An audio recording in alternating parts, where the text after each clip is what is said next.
할렐루야. 수요일 모임에 오신 모든 분들을 주님의 이름으로 환영하고 축복합니다. 이 시간 먼저 사도신경으로 우리의 신앙을 고백하겠습니다. 전능하사 천지를 만드신 하나님 아버지를 내가 믿사오며 그 외아들 우리 주 예수 그리스도를 믿사오니 이는 성령으로 잉태하사 동정녀 마리아에게 나시고 본디오 빌라도에게 고난을 받으사 십자가에 못 박혀 죽으시고 장사한 지 사흘 만에 죽은 자 가운데서 다시 살아나시며 하늘에 오르사 전능하신 하나님 우편에 앉아 계시다가 저리로서 산자와 죽은 자를 심판하러 오시리라. 성령을 믿사오며 거룩한 공예와 성도가 서로 교통하는 것과 죄를 사하여 주시는 것과 몸이 다시 사는 것과 영원히 사는 것을 믿사옵나이다. 아멘. 이 시간 함께 찬양하기 원합니다. 찬양하실 때 구원의 문으로 인도하시는 주님께 함께 저희도 그 생명길을 걷겠다는 결단의 마음으로 그 고백으로 같이 찬양하겠습니다.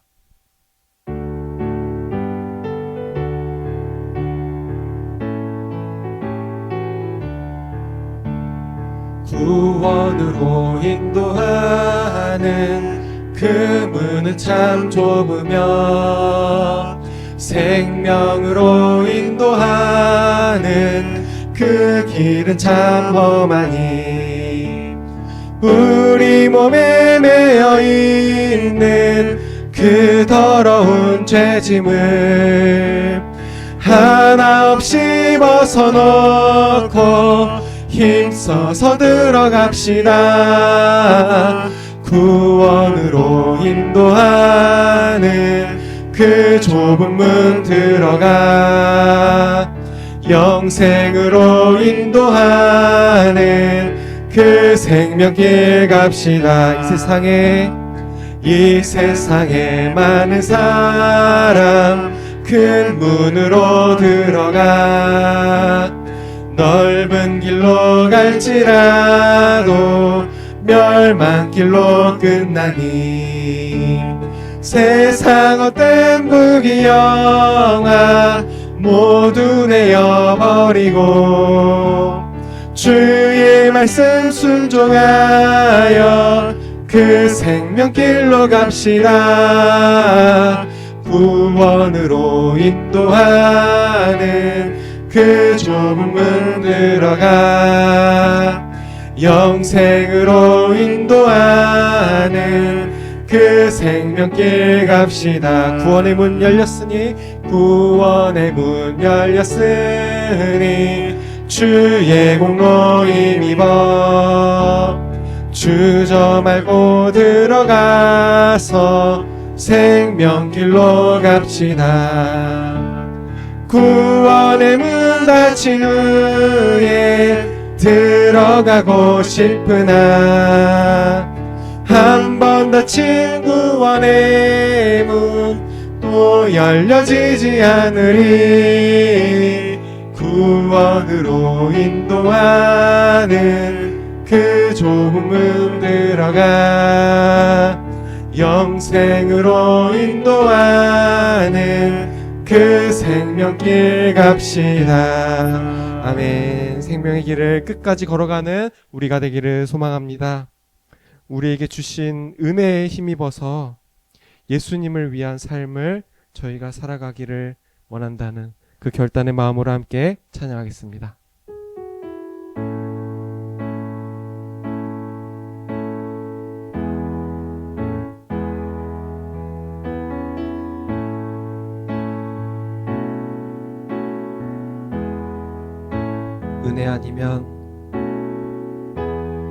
은혜 아니면 살아갈 수가 없네. 호흡마저도 다 주의 것이니 세상 평안과 위로 내게 없어도 오직 예수뿐이네. 크신 계획 다 볼 수도 없고 작은 곳 안에 지쳐도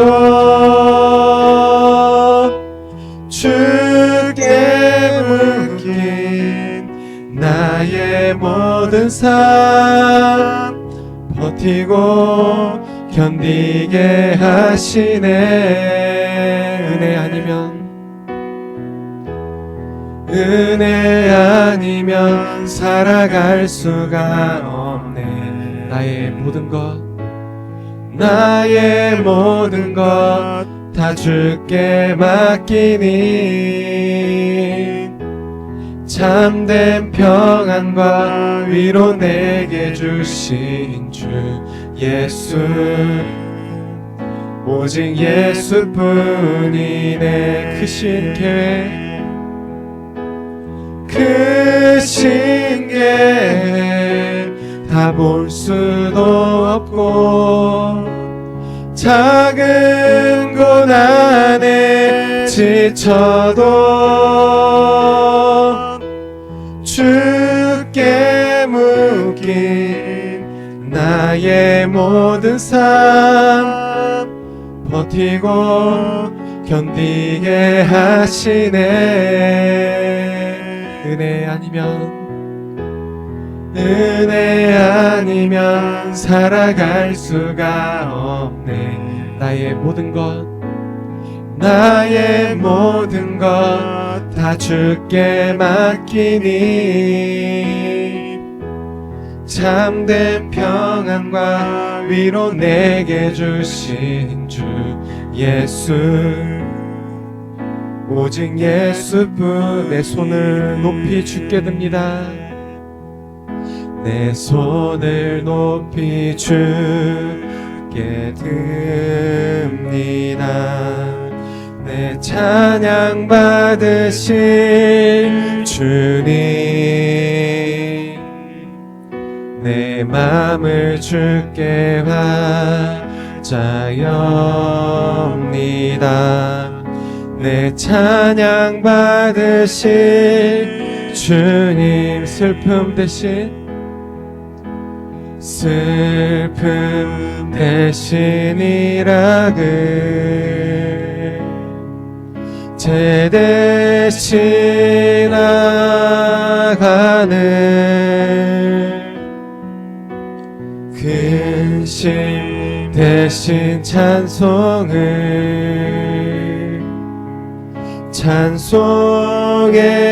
옷을 주셨네. 내 손을 높이 주께 듭니다. 내 찬양 받으실 주님, 내 맘을 주께 바자옵니다. 내 찬양 받으실 주님. 우리 시간 함께 기도하기 원합니다. 기도하실 때 우리의 매일의 삶이 주님께 온전히 드리는 찬양과 예배의 고백으로 바뀌어가기를 원한다고, 또 오늘 수요 모임을 통해서 저에게 믿음을 지켜나갈 수 있는 그 힘을 더욱더 허락해 주시라고 함께 그 고백을 가지고 같이 기도하기 원합니다. 같이 기도하시겠습니다.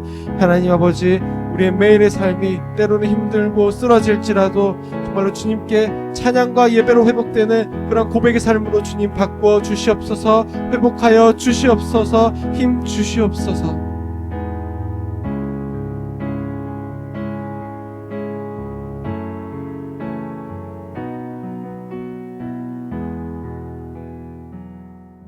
하나님 감사합니다. 오늘 저희 불러주셔서 이렇게 하나님 전에 나와 기도하고 예배하고 찬양할 수 있게 허락하시면 감사합니다. 이 시간 우리 각 사람의 심령을 붙잡아 주셔서 온전히 하나님을 바라보는 시간이 되게 도와주시고, 하나님 앞에 나아가는 시간이 되게 도와주시고, 하나님의 은혜와 영광을 맛보는 시간이 될 수 있도록 하나님 더하여 주시옵소서. 계속해서 예수님께서 마지막 정말 십자가에 달리시는 과정에 대해서 배우게 됩니다. 우리를 향하신 하나님의 깊은 사랑과 은혜에 대해서 다시 한번 가슴에 새기는 시간들이 되게 도와주시고, 이 사랑과 은혜를 받은 사람으로서 어떻게 살아야 될지 다시 한번 돌아보고 결단하는 시간이 될 수 있도록 하나님 붙잡아 주시옵소서. 마칠 때까지 함께할 줄 믿사오며 모든 말씀 예수님의 이름으로 기도드립니다. 아멘. 오늘은 옥하는 목사님 다락방교회죠. 마가복음 2권입니다. 마가복음 14장 53절부터 72절까지 말씀을 50일과 사내들인 공의 앞에 서시다 라는 제목을 가지고 함께 살펴보았으면 좋겠습니다. 우리 먼저 마음의 문을 열매 같이 한번 읽어보도록 하지요. 겟세마네 동산에서 체포된 예수님은 처음에는 직전 대제사장이었던 안나스에게 끌려갔다. 그런 다음은 안나스의 사위인 현지 대제사장 가야바에게 압송되었다.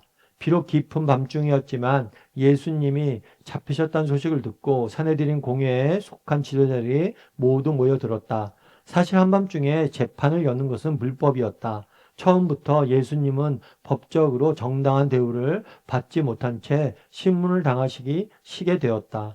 주변에는 사람이 없었다. 심지어 마당에서는 수제자였던 베드로마저 3번이나 예수님을 부인하고 말았다. 오늘은 무엇을 배우게 되죠?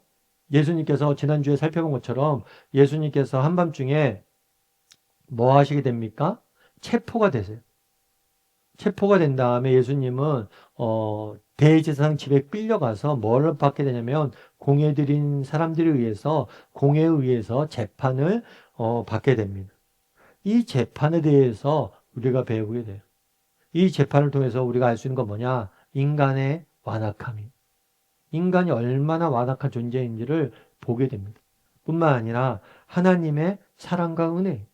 이게 굉장히 대비적으로, 이것이 굉장히 대조적으로 나타나는 현장이 바로 이 사내들인 공회에서 재판을 받는 모습이에요. 그래서 이 시간 우리 재판받는 모습을 통해서 우리에게 주신 메시지는 무엇인지 함께 나눠보았으면 좋겠습니다. 먼저 말씀에 씨를 뿌리면을 같이 읽어봤으면 좋겠습니다. 1번 문제, 예수님은 대제사장의 관저로 끌려갔다. 밤중에 도적 재판이 시작된 것이다. 그들이 눈 위에 불을 켜고 찾으려고 했던 것은 무엇인가? 그리고 그 이유가 어디에 있다라고 생각하는가? 그래서 55절에 보면 뭐라고 되냐면 대제사장들과 온 공회가 모였어요. 이 공회라는 건 뭐냐면 사내들인 공회를 의미합니다. 이 공회는 유대사의 최고 의결기관이에요. 그래서 종교적인 문제나 사회 문제. 그 당시에 유대사회는 누구의 지배를 받았냐면 로마의 지배를 받았어요. 그래서 로마의 지배를 받다 보니까 로마가 모든 것을 통제할 수는 없어요. 그래서 어느 정도 자치권을 줍니다. 자치권을 줘서 니네 사회적인 문제 있잖아. 종교적인 문제 니네가 알아서 해. 그래서 자치권을 줬어요. 이 사내들인 공회는 총 71명으로 구성되어 있어요. 왜 71명으로 구성되어 있냐면 출애굽을 한 다음에 모세가 이스라엘 백성들을 이끕니다. 그런데 모세 혼자 모든 이스라엘 백성들을 이끌 수가 없어요.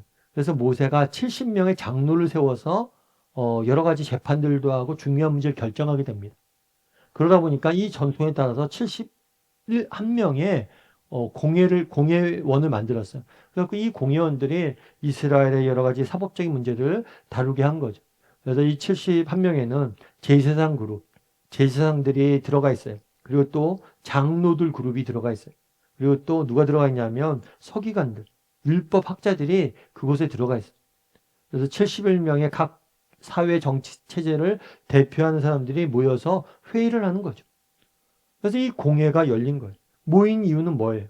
오늘 본문에 보면 이렇게 됐어요. 공회가 예수를 죽이려고, 예수를 뭘 하려고 했냐면 심판하려고, 재판하려고 라고 표현되어 있지 않아요.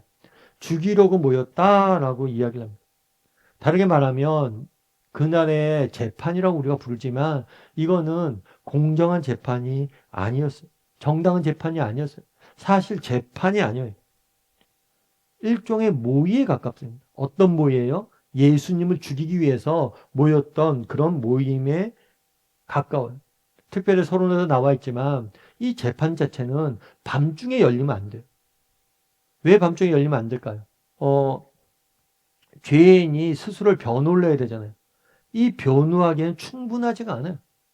충분한 조건과 환경이 있어야 되잖아요. 그리고 낮에 해야지. 내가 증거를 들이대면 증거를 보고 뭐 그런 것들 찾을 수 있잖아요. 한밤중에는 뭘 확인할 수도 없어요. 오늘날 같이 이렇게 환한 밤이 아니에요. 그 당시 횃불 켜놓고 그런 곳에서 무엇을 확인합니까? 죄인 얼굴도, 증인의 얼굴도 잘 안 보이잖아요. 그래서 제대로 된 증거도 수집할 수도 없고 제대로 된 변호도 할 수 없는 상황에서 밤중에 그래서 하면 안 돼요. 증거 수집도 안 되고 변호도 안 되기 때문에. 그런데 밤중에 했어요. 왜 밤중에 했어요? 그만큼 뭘 한 거예요? 도둑 재판이라고 하는 거예요. 도둑 재판. 그냥 재판의 이름만 빌린 거지 자기들이 원하는 걸 이루기 위해서 했던 거예요. 그래서 뭘 했냐? 이 재판의 핵심 뭐냐면 증거를 찾는 거예요. 예수님을 죽이려고 하는데 죽일 수 있는 증거를 모집하려고 그랬어요. 그런데 그 결과 어땠어요? 얻지 못했다라고 이야기해요. 뭐냐면 예수님을 죽이고 싶은데 예수님을 죽일 만한 예수님에게서 죄를 발견하지 한 거예요, 못한 거예요? 죄를 발견하지 못한 거. 그렇겠죠. 정말 예수님은 누구세요? 예수님은 하느님의 아들이세요. 그리고 예수님은 이 땅에 오셔서 정말 법을 어기고 죄를 지은 적이 없으세요. 그래서 예수님께서 율법을 어기고 죄를 지은 걸 찾아야지만 뭘 한 거예요? 이 사람이 죄를 졌으니까 내가 우리를 죽일 수 있다 하는데 죄 지은 걸 찾을 수가 없는 거예요. 예수님이 살인을 한 적도 없고 거짓말을 한 적도 없고 예수님이 누구를 속인 적도 없고 남의 것을 탐한 적도 없고 정말 너무나 순결하고 완벽한 삶을 사셨던 거예요. 율법을 오히려 성경은 이루었다, 성취했다 라고 이야기를 해요. 그래서 재판이 벌리고 예수님을 죽이고자 증거를 찾으려고 했지만 이 증거를 얻지 못했던 거예요. 그럼 왜 그냥 죽이면 안 됩니까? 그래도 명색이 자기들이 뭐예요? 율법사전. 명색이 자기들이 뭐예요? 정말 하나님을 믿는 사람이라고 하잖아요. 그러니까 율법에 의해서 죄를 범한 걸 찾아야 자기 죽일 수 있잖아요. 그래서 율법에 어긋난 것들을 찾으려고 했던 거예요. 그러면 이렇게 증거를 찾지 못하자 어떤 일이 있었을까요? 2번 문제 이렇게 되어 있습니다. 사람들은 예수님을 정식으로 고소하기 위해 많은 증거들을 내놓았다. 그러나 한 가지도 피고를 고소할 만큼 합당한 것이 없었다. 예를 한 가지 말해보라. 이는 예수를 쳐서 거짓 증거하는 자가 많았으나 그 증언이 서로 일치하지 못함이라. 어떤 사람들이 일어나 예수를 쳐서 거짓 증언하여 이르되 우리가 그의 말을 들으니 손으로 지은 이 성전을 내가 헐고 손으로 짓지 아니한 다른 성전을 사흘 동안에 지으리라 하더라 하되 그 증언도 서로 일치하지 않았다라고 이야기. 아까 증거를 찾으려고 그랬잖아요. 그런 거 증거를 찾지 못했다라고 이야기합니다. 그래서 그 구체적인 예를 하나 드는 거예요. 오늘 본문에 보면 이렇게 되어 있는 거예요. 거짓 증거한 사람들이 많았어요. 근데 문제는 뭐냐면 일치하지 못했다는 거예요. 이게 왜 문제가 될까요? 율법에 의하면 너희가 어떤 사람을 벌할 때는 증인이 꼭 두세 명의 증인이 필요하다는 거예요. 왜 두세 명의 증인이 필요해요? 혼자면 거짓말을 만들 수 있잖아요. 거짓말을 만들지 못하게 두세 명의 증인을 반드시 율법에 의하면 요구를 합니다. 그러면 거짓 증언하는 사람도 있어요. 근데 이 사람의 말이라도 맞아야 되잖아요. 그런데 예수님이 죄가 있다, 뭐하다 막 이야기를 하는데 그것조차도 일치되지 않아요. 두세 명의 말이 일치하지 않는 거예요. 그러니까 율법적으로 봤을 때 예수님을 죽이면 돼야 안 돼요? 안 되게 되는 거예요. 그렇겠죠. 예수님이 정말 뭔가 죄를 짓고 잘못했다면 명확하게 지적할 수 있어요. 근데 죄와 잘못이 없으니까 지은 죄나 잘못이 없으니까 그걸 만들어내려니까 어려워지는 거죠. 대표적인 예 하나를 소개합니다. 뭐라고 얘기하냐면 우리가 그의 말을 들었다. 그가 손으로 지은 이 성전을 내가 얼고 손으로 짓지 아니한 다른 성전을 사흘 동안 지으리라 하더라라고 이야기해요. 그런데 이것도 잘못 말한 거예요. 손으로 지은 이 성전을 내가 헐고 이렇게 표현한 게 아니에요. 너희가 이 성전을 헐라. 그러면 내가 세울 것이다. 이것 자체가 거짓이. 내가 헐겠다고 하신 적이 없어요. 너희가 헐라. 그러면 내가 세울 것이다. 라고 이야기한 거죠. 이 말씀은 특별히 예수님의 십자가와 부활을 이야기해요. 진정한 성전 대신 예수님을 너희가 죽일 텐데 내가 3일 만에 부활할 것이다 라는 말씀을 비유적으로 표현한 거예요. 그런데 그것을 거짓말로 인용을 해서 이 사람이 성전을 헐게 한다고 그랬다. 왜냐하면 이 성전은 하나님의 거룩한 성이잖아. 하나님이 거하시는 집이잖아. 그거를 헌다는 것은 신성을 모독한 것. 하나님을 무시하고 모욕한 거기 때문에 죽을 죄. 그래서 그것들을 들기 위해서 내가 헐겠다라고 이야기했다라고 이야기하지만 그렇게 말한 적도 없고 그것조차도 뭐예요? 증인이 서로 일치하지 않았다. 그렇겠죠. 여러분, 거짓말은 스스로 거짓을 드러냅니다. 거짓은 스스로 자신의 정체를 드러낼 수밖에 없어요. 그들이 뭐 입을 맞춰서 거짓 증언한다 할지라도 하나하나 꼼꼼히 살펴보면 다 들통나게 되어 있는 거예요. 그래서 정말 그날에 불법적으로 이 예수님을 고발하려고 그랬어요. 예수님을 죽이려고 그랬어요. 그런데 뭐예요? 죽일 수가 없는 거예요. 여러분 그렇지 않아요? 죽이고 싶어요. 심정, 본심, 죽이고 싶다. 그런데 자기 딴 애들은 자기들은 뭐예요? 종교인이에요. 자기들은 율법을 지키는 사람이라고 자랑했어요. 가식적으로 이렇게 생각했어요. 그러다 보니까 이거 율법에 어긋난 증거를 찾으려는데 못 찾아요. 그래서 헤매고 있는 거예요. 그만큼 악한 거죠. 하나님의 법을 빗대어 자기의 욕망을 채우고 있는 것. 자신의 욕심을 하나님의 법을 이용해서 채우고 있는 것. 얼마나 악해. 여러분 가끔 그런 사람들 있잖아요. 정말 교회에 나와서 비즈니스 하는 사람들. 여러분 교회가 비즈니스 장소입니까? 아니잖아요. 목사도 마찬가지. 목사가 돈 벌러 교회 나오면 돈 내가 많이 벌어야겠다 목사가 돼서. 이런 생각을 목사하면 됩니까?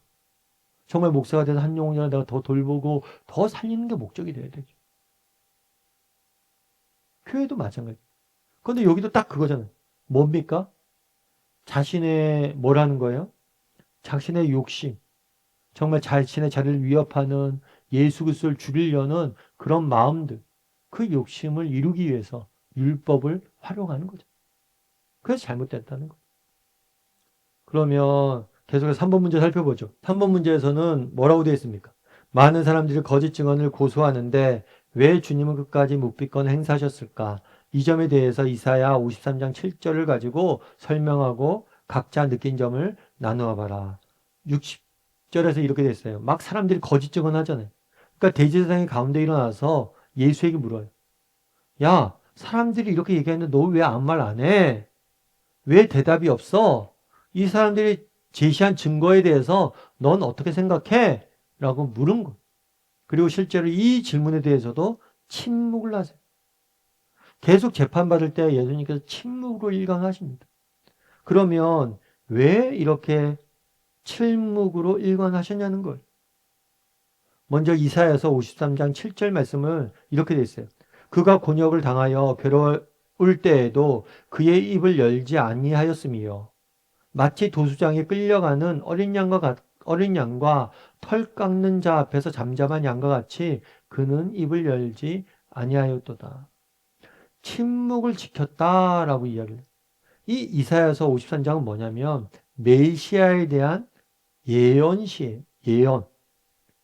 메시아가 너희를 구원하라고 메시아가 올 텐데 이 메시아가 고난을 당하게 될 거야. 그런데 이 고난을 당할 때 메시아는 침묵할 거야 라고 예언을 해둔 거예요. 그래서 오늘 본문에서 보면 첫 번째로 알 수 있는 건 뭐냐면 예언의 성취. 하나님의 예언. 예언은 하나님의 뜻과 계획을 나타내는 거죠. 그날에 왜 예수님께서 침묵하셨느냐? 그것은 하나님의 뜻이고 계획이었기 때문에 그 하나님의 뜻과 계획에 순종하기 위해서 그날에 침묵하신 거죠. 또 한 가지 침묵하신 이유는 뭘까요? 그것은 온전히 받아들이기 위해서. 이제 고난의 때가 된 거예요. 내가 이제 고난의 잔을 마셔야 될 때가 되었다고 예수님은 아셨어요. 그래서 이 고난의 때를 온전히 뭐예요? 받으신 거예요.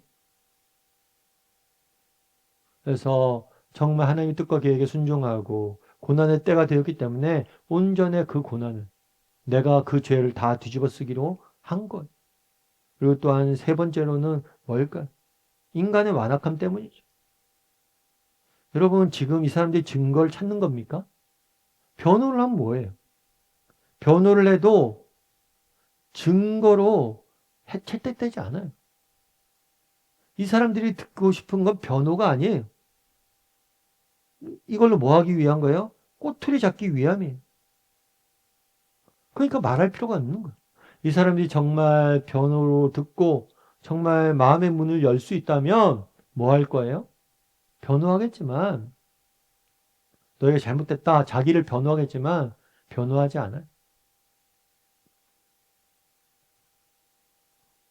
4번 문제 볼까요?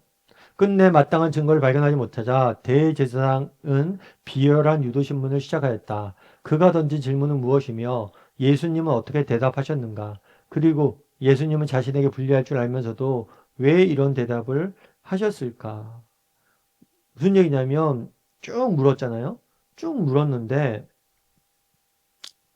쭉 물었어요. 쭉 물었는데 어, 예수님께서 침묵을 계속했어요. 그러자 대제사장이 질문합니다. 61절과 62절이에요. 침묵하고 아무 대답도 아니하시거늘 대제사장이 다시 물어 이르되 내가 찬송받으실 이의 아들 그리스도냐라고 돼 있어요.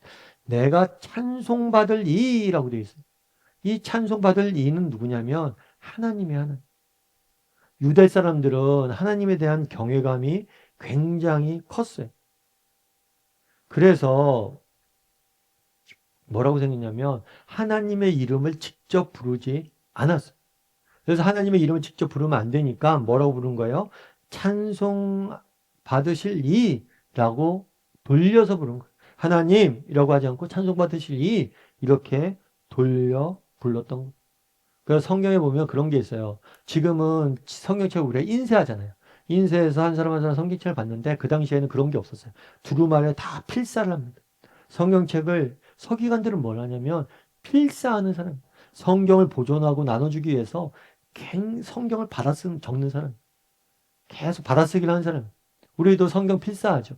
근데 받아쓰기 하는데 어떻게 하냐면 받아쓰기 할 때 하나님이라는 이름이 나오잖아요. 그러면 가서 적일래요. 몸을 깨끗이 씻어요. 몸을 깨끗이 씻은 다음에 하나님 이렇게 글자를 써요. 그만큼 하나님의 이름을 부르지도 않고 거룩히 여겼다. 그래서 찬송받으실 이건 누구냐? 하나님. 그래서 묻는 거예요. 내가 하나님의 아들 그리스도냐라고 물은 거죠. 이 그리스도라는 단어는 뭐냐면 그리스도예요. 그런데 원래 이 그리스도는 구약의 메시아를 의미해요. 메시아 하나님이 보내실 구원자죠. 하나님께 약속을 주셨어요. 내가 너희를 구원할 구원자를 보내줄 것이다. 그럼 너희를 구원하여 영원 하나님 나라를 그가 건설할 것이다. 그래서 이 메시아를 보여줄 거라고 했는데 우리가 기다리던 그 메시아가 너냐? 라고 물은 거예요. 그래서 예수님이 이해한 거죠. 내가 그다. 맞다. 내가 메시아고 하나님의 아들이다. 인자가라는 표현, 인자. 성경에서 인자라는 표현이 등장하는데 이것은 다니엘서에 등장합니다. 다니엘서에 이 메시아에 대해서 예언을 하면서 이 메시아는 사람과 같은 모습으로 나타날 거다. 하나님이 보내주실 메시아는 사람과 같은 모습을 그러니까 참 인간이면서 하나님의 아들이시다라고 예언을 해두었습니다. 그래서 다니엘서에서 인자라고 불른 인자는 누구냐면 메시아를 의미하는 단어. 그래서 인자가 그 표현을 그대로 쓴 거예요. 인자가 권능자의 우편에 앉은 것과 권능자는 누구예요? 하나님 우편에 앉아 있는 것. 하나님의 우편에 앉아 있는 건 우편한다는 것은 앉는다는 가장 높은 권위의 자리에 앉는다는 것. 다르게 말하면 이 우편은 아들만이 앉을 수 있는 것. 하나님의 아들이라는 것. 그리고 하늘 구름은 구약성경에서 하나님의 임재 상징. 하나님처럼 구름을 타고 오는 것을 너희가 볼 것이다. 그러니까 예수님의 재림에 대해서. 그래서 내가 그 너희가 말하는 그리스도, 메시아이고 너희도 내가 하나님의 우편에 앉은 것과 구름 타고 오는 걸 너희가 볼 거야 라고 예언을 하신 거예요. 그러면 왜 이런 답변을 하셨냐는 거예요. 예수님께서는 자신을 변명하기 위해서 변호에 대해서는 침묵을 하십니다. 자기가 죄가 없음을 변호하진 않아요. 하지만 자신이 누구인지 자신의 정체에 대해서는 분명히 뭐예요? 밝히시는 거예요. 어쩌면 이런 면에서 이들에게 다시 한번 뭘 주는 거예요? 기회를 주시는 거예요. 지금 너희가 나를 죽이기 위해서 이렇게 죽음을 모의하고 있는데, 죽음을 계획하고 있는데, 얘들아, 내가 바로 하나님이야. 너희가 그렇게 기다리던 메시아야. 내가 하나님의 아들이에요. 분명히 그들에게 밝힘으로 그들이 회개하고 돌아오길 원하셨을 거예요. 내가 이런데도 너희 그렇게 죽이려고 하는 거니? 말씀하신 거죠. 5번 문제에서 뭐라고 되어 있을까요? 예수님이 대답을 듣자마자 대제사장은 어떤 반응을 보였으며 어떤 결론을 내렸는가? 대제사장이 자기 옷을 찢으며 이 옷을 찢는다. 이 옷을 찢는다는 것은 슬픔과 비통함의 표현이에요. 그만큼 자기가 슬픔과 비통에 빠졌다는 거죠. 그런데 이것도 재밌는 게 뭐냐면 율법에 의하면 대제사장은 옷을 찢으면 안 됩니다. 왜냐하면 대제사장의 옷은 거룩한 옷이기 때문에 그걸 찢으면 안 돼요. 그런데 율법을 이런 점에서 율법을 어긴 거죠. 자신의 감정을 드러내기 위해서 율법을 어긴 거예요. 그래서 이 감정을 왜 드러냈습니까? 예수님을 죽이려고. 예수님을 죽이기 위해서 내가 이렇게 비통하다 이런 걸 보여주기 위해서 이렇게 하는 거죠. 그만큼 악한 거. 율법을 어겨가면서까지 자신의 뭐예요? 목적을 이루고자 한 거죠. 누가 율법을 어긴 죄인입니까? 대제사장이 죄인, 인간이 죄인이에요. 그런데 오히려 죄를 묻고 있는 거죠. 정말 아이러니하고 정말 이상한 광경이에요. 죄인이 판사에게 지금 뭐라는 거예요? 판사가 문제라고 따지는 거예요. 네가 법을 어겼다는 거예요. 본인이 법을 어기지 않고. 이르되 우리가 어찌 더 증인을 요구하리요? 그는 신성 모독을 했다. 그리고 너희가 들었다. 따라서 사형에 해당된다. 그냥 판결을 내린 거예요. 그래, 네가 하나님의 아들 메시아야? 오케이. 너 신성 모독했어. 너 사형이야. 근데 정말 웃긴 게 뭐냐면 네가 하나님의 아들이냐 물었잖아요. 질문을 했어. 이 질문은 정직한 답을 요구하는 질문이 아니에요. 뭐예요? 이 질문은 예스, 내가 하나님의 아들이다 라고 얘기하면 신성 모독으로 죽이려고 그러고 노라고 하면 뭐예요? 자신의 존재를 부인하게 만들고 그럼 자신을 예수님 메시아라고 따르는 사람들의 인기를 빼앗으려고 함정을 파서 질문한 거. 그런데 진짜 하나님의 아들이면 어떻게? 예수님이 그러니까 내가 어떤 질문을 했어요? 하나님의 아들이냐 물었어요. 근데 그분이 진짜 하나님의 아들이에요. 이거에 대해서 가정하지 않는 거예요. 예수님이 진짜 하나님의 아들 메시아임을 완전히 부정하고 예수님 함정에 뭐라는 거. 그들은 예수님 하나님의 아들로 받아들일 마음도 의지도 없고 오히려 예수님을 함정에 빠뜨리려고 질문을 한 거. 그래서 예수님이 을 죽인 이유가 뭐예요? 신성모독. 다르게 말하면 예수님이 자신이 하나님의 아들인데 내가 하나님의 아들이라고 이야기했다고 죽이는 거. 좀 더 자세히 다르게 이야기하면 왜 예수님을 죽였습니까?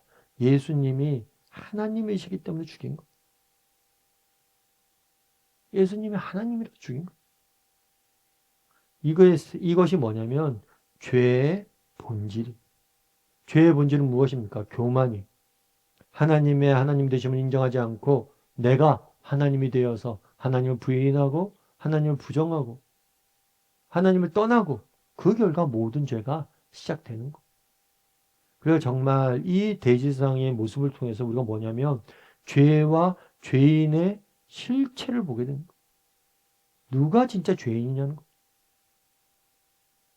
누가 정말 고칠 수 없는, 누가 진짜 불치병, 정말 고칠 가능성이 없는 죄인지를 보여주는 거.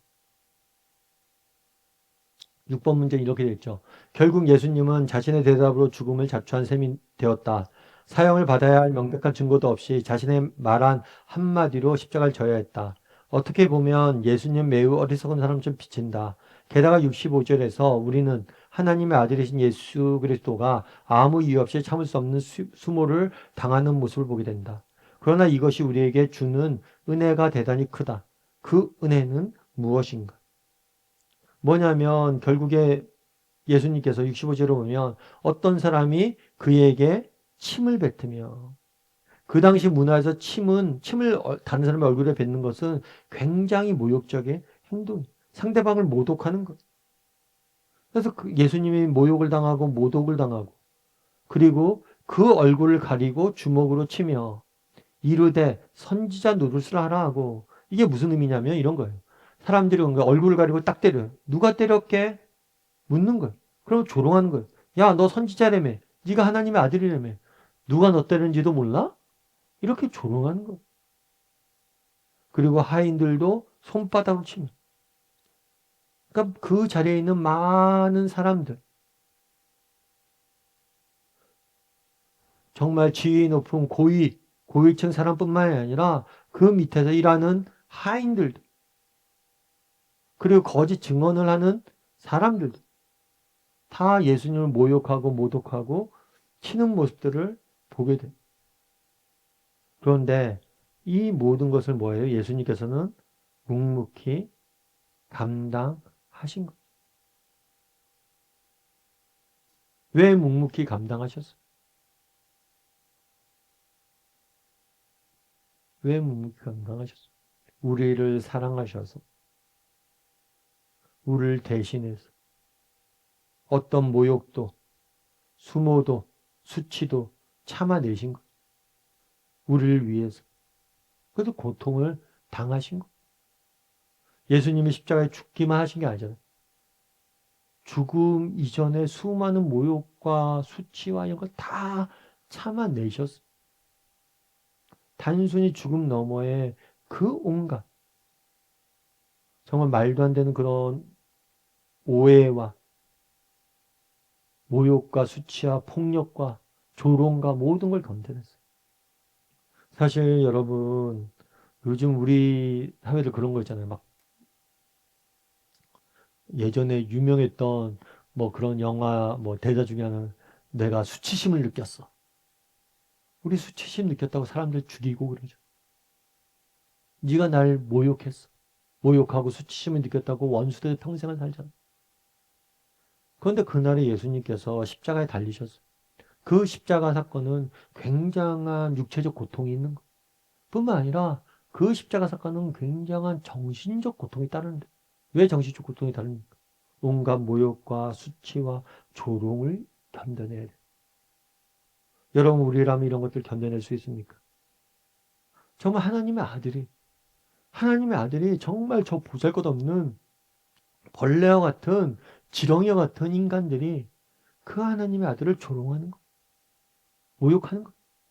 특별히 평소에는 가만히 있다가, 평소에는 박수치다가 갑자기 돌변해서, 상황이 역전되니까 돌변해서 함께 뭐라는 거예요? 나서서 예수님을 모욕하고 모독하는 거죠.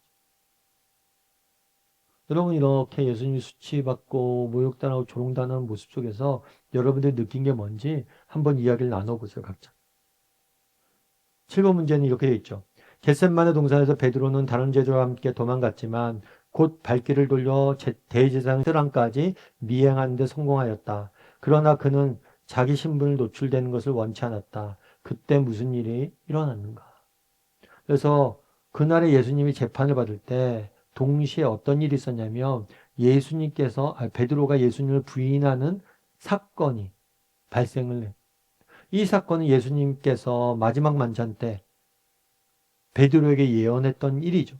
네가 닭이 울기 2번 울기 전에 3번 나를 부인하게 될 것이다. 그 사건이 나와 있어요. 그러면 이때 부인하는 사건을 통해서 우리가 알 수 있는 건 뭐냐? 예수님께서 그날의 십자가의 고통을 당하셨습니다. 그런데 이 십자가의 고통은 앞서 얘기했던 것처럼 육체적 고통뿐만 아니라 정신적 고통을 동반한다고 했어요. 그 정신적 고통 중에 하나가 뭐냐면 외로움이. 예수님 홀로 어떤 누구의 지지나 도움이나 함께한 사람 없이 홀로 온전히 홀로 온전히 그 고난을 이겨내셨던 거예요. 홀로 온전히. 참 이게 제일 힘든 거잖아요. 여러분 이 땅 살면서 우리가 어떤 어려움도 있을 수 있습니다. 힘든 점도 있을 수 있어요. 근데 함께한 사람이 있으면 이겨낼 수 있잖아요. 그런데 홀로 온전히 예수님은 이겨내시. 정말 심지어 수제자라고 하는, 정말 나는 수제자라고 하는 사람이 예수님 바로 옆에서, 곁에서 정말 부인하고 예수님을 부정하는 모습을 보고 있는 거죠. 이게 굉장히 대조가 되는 거예요. 예수님의 신실하심과 인간의 불신실함이 대조가 되는 거죠. 예수님은 정말 하나님의 끝까지 자신의 말 한 발 지키시는 반면 정말 그 말 한 발 지키지 못하는 인간의 모습이 보여지는 거죠. 66절과 67절은 이렇게 되어 있어요. 배를 도는 아랫뜰에 있는데 이 아랫뜰이라고 되어 있는 것은 아마 바깥뜰인 것 같아요. 뜰이 있는데 재판이 일어나는 현장은 아니고 현장 옆에 아랫뜰이라고 표현한 것은 아마 그 주로 하인들이나 이런 사람들이 모여 있는 곳이라서 그래서 아랫뜰이라고 불렀던 것 같아요. 아랫뜰에 누가 있었다고 그랬어요? 베드로가 그곳에 있었어요. 그런데 그곳에서 베드로가 이제 숨어 있는데 대제사장 중에 하나가 뭘 했어요? 여종 중에 하나가 왔어요. 그래서 베드로를 보고 너도 나사렛 예수와 함께 있었도다 라고 이야기했어. 너 예수님 제자 아니야? 라고 물은 거죠. 베드로는 어디에 있었어요? 군중 가운데 숨어 있었어요. 그런데 숨어 있었는데 들킨 거죠. 그리고 69절과 7절 뭐라고 되어 있어요?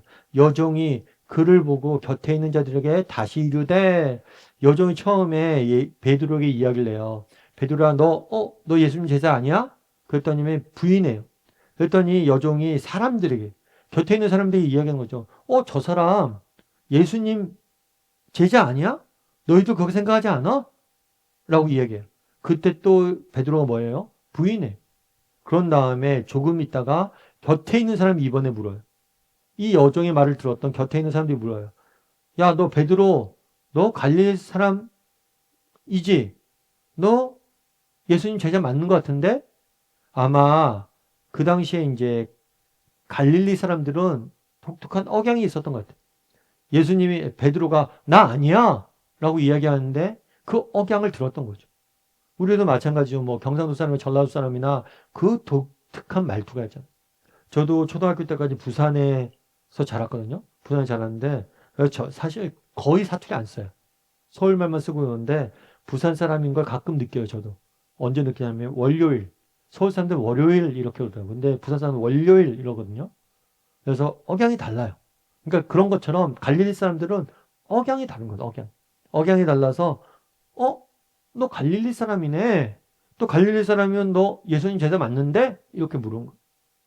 그래서 3번에 걸쳐서 처음엔 여종이 베드로에게 직접 물었어요. 그 다음엔 여종이 주변 사람들에게 이야기했어요. 그리고 마지막엔 주변 사람들이 베드로에게 물었어요. 그러자 베드로는 부인을 했죠. 그럼 베드로는 어떻게 부인했을까요? 8번 문제 보면 베드로가 예수님을 부인하면서 3번에 걸쳐 대답한 내용을 보면 예수님을 부인하는 강도가 점점 강해지고 있는 것을 알 수 있다. 왜 그랬다고 생각하는가? 베드로가 부인했어요. 나는 내가 무엇을 말하는지 알지도 깨닫지도 못하겠노라 하며 앞뜰로 나갈세. 베드로가 여종이 처음에 물었어요. 그랬더니 여종이 네가 말하는 건 나 잘 모르겠는데 무슨 말이야? 라고 나간 거예요. 그게 무슨 말이야? 예수님이 누구야? 라고 하면서 자리를 옮긴 거죠. 그러자 이번엔 누가 그랬어요? 이 여종이 다른 사람들에게 이야기해요. 저 사람 베드로가 예수님 제자 일당 같지 않아? 제자 같지 않아? 그랬더니 그때도 부인을 했어요. 그리고 3번째로 곁에 있는 사람들이 베드로에게 물었어요. 너도 갈릴리 사람이지? 라고 얘기하자 베드로가 뭐라고 했어요? 저주하며 맹세하되 나는 너희가 말하는 그 사람을 알지 못한다. 이 저주하고 맹세하다는 것은 예수님을 저주했다는 의미가 아니라 나 정말 몰라. 내가 모르는데 내가 그 사람 내가 만약에 거짓말 말하잖아? 그럼 나 하나님 벌 받아도 돼? 우리도 가끔 그러잖아요. 뭐 진실음을 증명할 때 뭐라고 그래요? 나 엄마 이름 걸고 얘기할 수 있어. 그런 거 비슷한 거예요. 나 하나님 이름 걸고 맹세할 수 있어. 나 저 사람 몰라. 참 베드로도 너무 슬픈 일이죠. 왜 슬퍼요? 정말 베드로가 처음에는 단순히 부인했잖아요. 모른다고 그랬잖아요. 그런데 하나님의 이름까지 거론하면서 뭘 하는 거예요? 예수님을 부인하는 자리까지 나간 거. 참 이게 어려워요. 여러분 우리가 그래서 늘 조심해야 될 게 뭐냐면 작은 것 하나가 계속해서 커지는 거예요. 예배 한 번 빠지고 다락방 한 번 빠지고 뭐 한 번 빠지고 하다 보면 한 번이 두 번 되고 두 번이 세 번 되는 거예요. 베드로도 처음에 정말 부인하기 시작하니까 나중에는 하나님 저주하며 맹세하면서까지 부인하게 되죠. 점점 자기가 어떻게 할 수 없는 수렁으로 빠져드는 거예요. 너무 슬픈 일인 거죠. 우리도 그런 면에서 조심해야 돼요. 여러분 그래서 이게 점점 눈덩이처럼 커집니다. 거짓과 죄악. 그러니까 작은 것 하나를 조심할 줄 아는 지혜가 필요해. 9번 문제는 이렇게 되어 있습니다. 베드로가 이처럼 초라한 패바자 배신자가 되어버린 이유는 어디에 있다고 이야기하는가? 31절에 보면 이렇게 됐죠. 베드로가 힘있게 말하되 나는 주와 함께 죽을지언정 주를 부인하지 않겠다 하고 모든 제자도 이렇게 말하니라. 내가 주와 함께 있을정정 부인하지 않겠다. 베드로가 자기의 힘과 능력을 의지했어. 자신의 의지를 의지했어. 나 절대 그러지 않을 거야. 나 해낼 수 있어. 그런데 정말 여러분 죄와 싸워서 이기는 것 내 힘만으로 되는 게 아닙니다.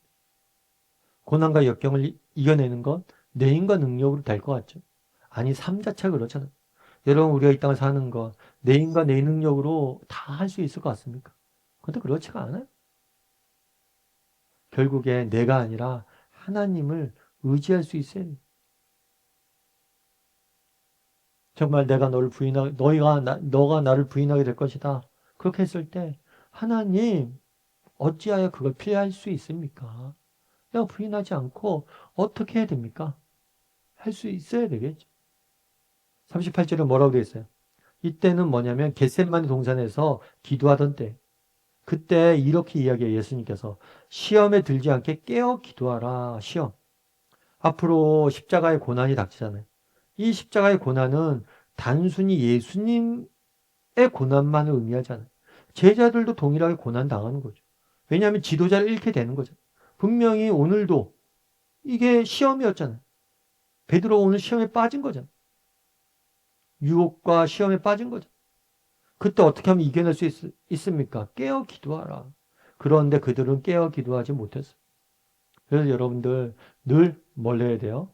하나님을 의지하고 늘 깨어서 기도해야 돼요.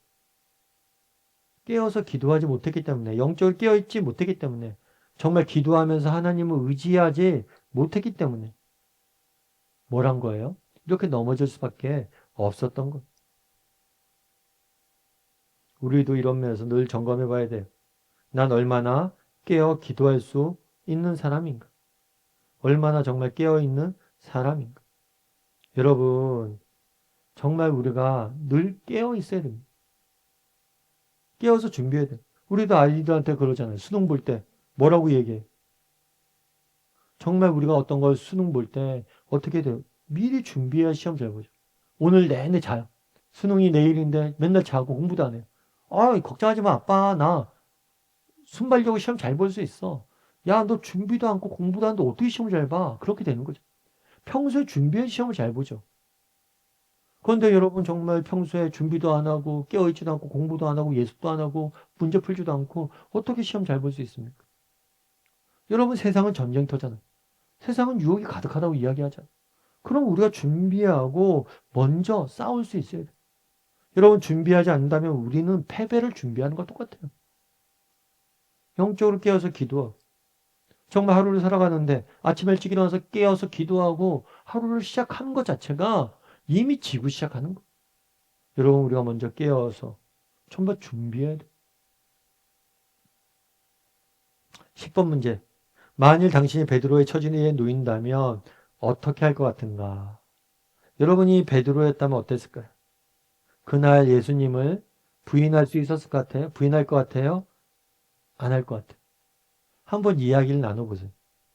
부인할 수 있을까요? 안 할까요?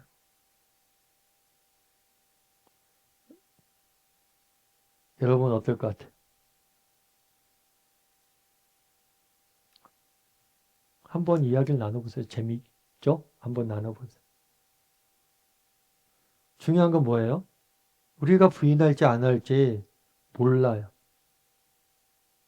한번 이야기 좀 나눠보세요. 그런데 저는 그렇게 생각해요. 개인적으로는 모른다고 생각해요. 제가 목사지만 모르죠. 아, 난 안 할 수, 부인하지 않고 지킬 거야. 이렇게 말할 수도 있겠지만 모르죠. 베드로 장담했는데 실패했잖아. 우리도 장담할 수 있을까요? 아, 그럼 내가 부인할 겁니다.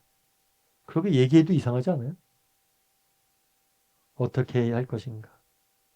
그럼 오늘 본문에서 알 수 있는 건 뭐예요? 아까 깨어 기도하라고 했잖아요. 깨어 있어라. 준비해, 준비. 늘 깨어 있기를 위해서 노력해야 돼. 그때는 어떻게 될지 우리는 모르겠죠. 하지만 분명한 건 깨어 있는 거 우리가 할 수 있잖아요. 그래서 깨어 있기 위해서 노력할 줄 아는 사람이 되었으면 좋겠어요. 삶의 열매를 거두며 72절을 다시 읽어보라. 닭이 우는 소리를 듣자 베드로는 어떻게 하였는가? 베드로처럼 당신도 하나님의 말씀이 생각나서 자신의 죄를 뉘우치며 통곡한 일이 있는가? 어떤 상황이 오더라도 흔들리지 않는 믿음을 달라고 함께 기도하는 시간을 갖자. 닭이 2번 울더라. 그러다가 예수님이 자신에게 하신 말씀이 생각나서 울었더라라고 이야기. 닭이 2번 울었어요. 그래서 예수님께서 예언하셨죠. 닭이 울기 전에 네가 나를 3번 부인할 것이다. 정확히 이루어졌어요. 그러자 뭘 했다고 그랬어요? 울었다라고 이야기. 여러분, 우리가 실패는 할 수 있어요, 없어요? 있어요. 그러면 실패 이후에 정말 중요한 건 뭐냐면 어떤 반응을 보이느냐.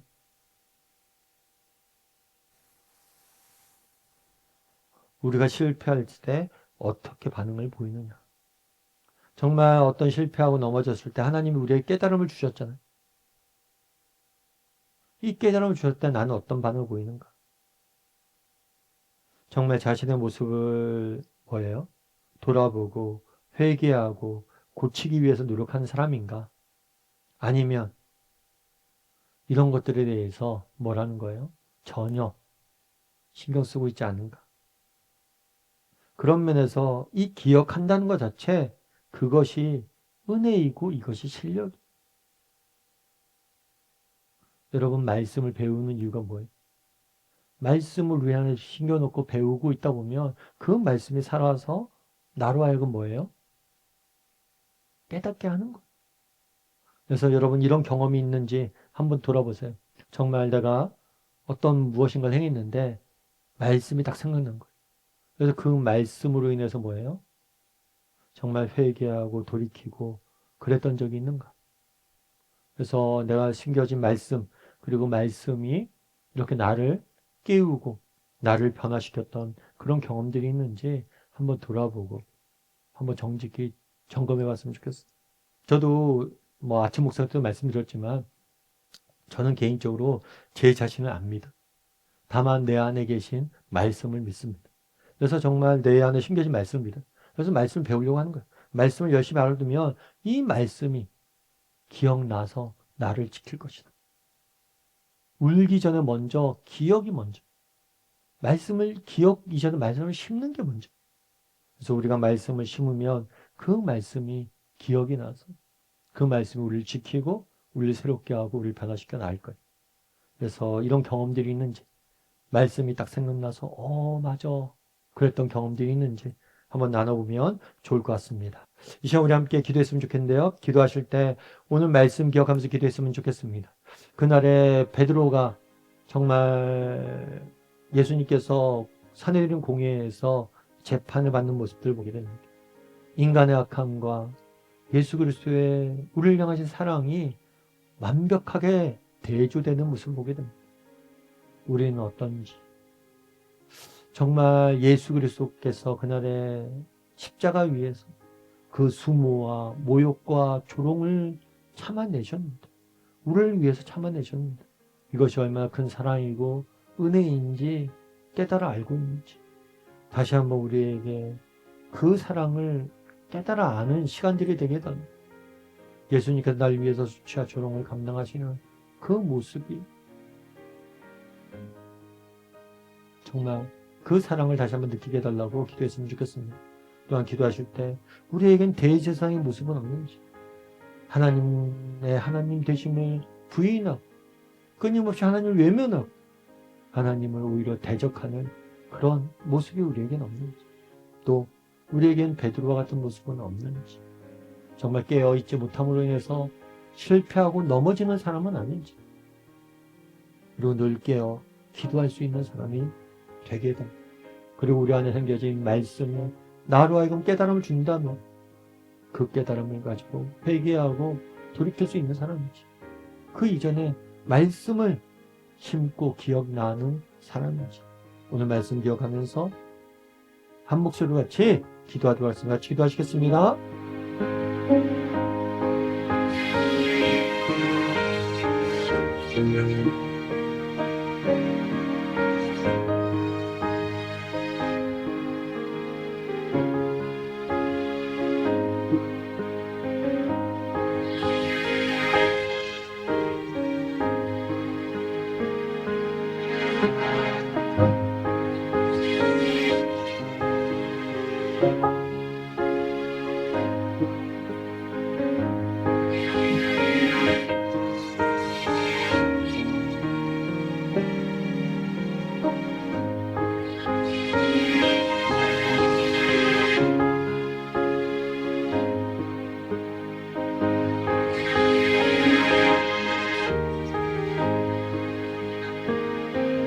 사랑의 하나님, 오늘 또 이렇게 귀한 시간들 허락하시고 함께 하나님 말씀을 나눌 수 있게 허락하여 주심을 감사드립니다.